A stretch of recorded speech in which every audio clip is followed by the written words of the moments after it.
Halo semua, jumpa lagi bersama saya Evrilia Damayanti. Nah, bagaimana kabarnya? Saya harap semoga sehat selalu ya. Oh ya, di video kali ini kita akan melanjutkan materi kita tentang teks berita. Materi ini adalah kelanjutan dari video sebelumnya. Nah, kalau kamu udah kelas 11, silakan disimak ya. Sekarang kita masuk ke dalam struktur dalam penulisan berita. Oh ya, ada beberapa poin yang harus kita perhatikan saat penulisan struktur berita. Sebenarnya, struktur berita itu bersifat atau berbentuk piramida terbalik seperti ini. Nampak ya? Piramida terbalik. Jadi, kalau dibilang piramida terbalik, poin yang paling atas, bagian yang paling atas adalah bagian yang paling penting. Jadi, semakin ke bawah, maka itu bagian yang tidak terlalu penting. Sebenarnya ada 3 bagian utama yang paling penting dalam sebuah berita, ya, kepala, tubuh, ekor, seperti itu. Sekarang kita akan jelaskan dan bahas satu persatu. Bagian pertama berita yaitu judul atau headline. Biasanya judul berita dibuat semenarik mungkin. Kenapa? Karena judul adalah bagian utama atau bagian umum dari seluruh rangkaian berita yang kita tulis. Seperti itu. Jadi kalau kamu sebagai seorang jurnalis, kamu harus mampu merangkai kalimat yang menarik agar mampu menarik perhatian pembaca melalui judul. Seperti itu. Struktur yang kedua yaitu bagian kepala berita. Ya, seperti itu. Kepala berita atau kita sebut dengan nama lead, ya, biasanya mencakup atau berisi tentang 5W.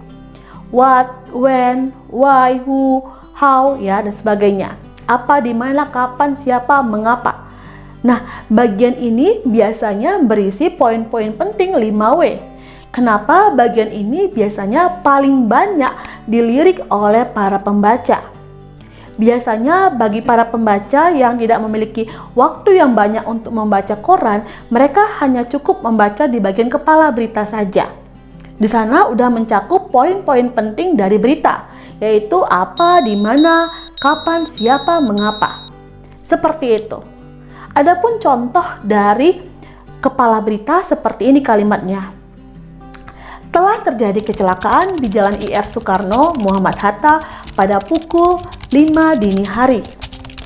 Kecelakaan terjadi ketika Jarwo 35 mengendarai sepeda motor dalam keadaan mengantuk. Titik. Nah, di sana udah mencakup 5W. Apa? Apa yang terjadi pada berita tersebut? Kecelakaan, ya kan? Lalu, di mana kejadian itu terjadi? Di Jalan IR Soekarno. Lalu, kapan peristiwa itu bisa terjadi? Pada pukul 5 dini hari, ya kan? Lalu, siapa pelaku ataupun siapa orang yang terlibat dalam peristiwa tersebut? Jarwo, ya kan? Lalu mengapa mengapa pelaku bisa melakukan hal tersebut? Karena dia mengantuk.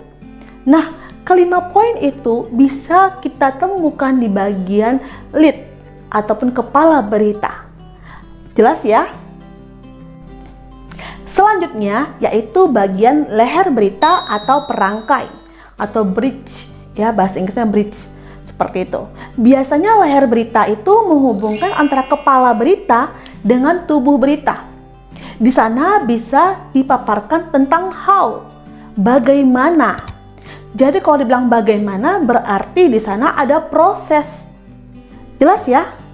Selanjutnya, struktur yang keempat yaitu bagian tubuh berita.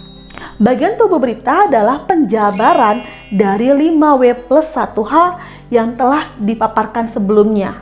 Jadi di sini ada penjabaran yang lebih rinci lagi, yang lebih lengkap lagi, satu persatu dijelaskan. Ya, dari apa, di mana, kapan, siapa, mengapa, bagaimana, itu dijelaskanlah secara rinci di bagian badan berita. Jadi kalau kamu membaca sebuah berita, bagian yang paling panjang penjelasannya itu merupakan bagian badan berita. Jelas ya? Selanjutnya, struktur yang terakhir yaitu ekor berita. Ekor berita adalah bagian yang tidak terlalu penting. Kenapa? Karena bagian ini bisa dituliskan, bisa tidak. Nah, bagian ini biasanya berisi tentang penutup atau kesimpulan atau kelanjutan dari berita tersebut. Apakah akan dilanjutkan atau tidak? Seperti itu. Jadi paham ya, bagian-bagian inilah merupakan struktur dalam penulisan berita. Jelas ya?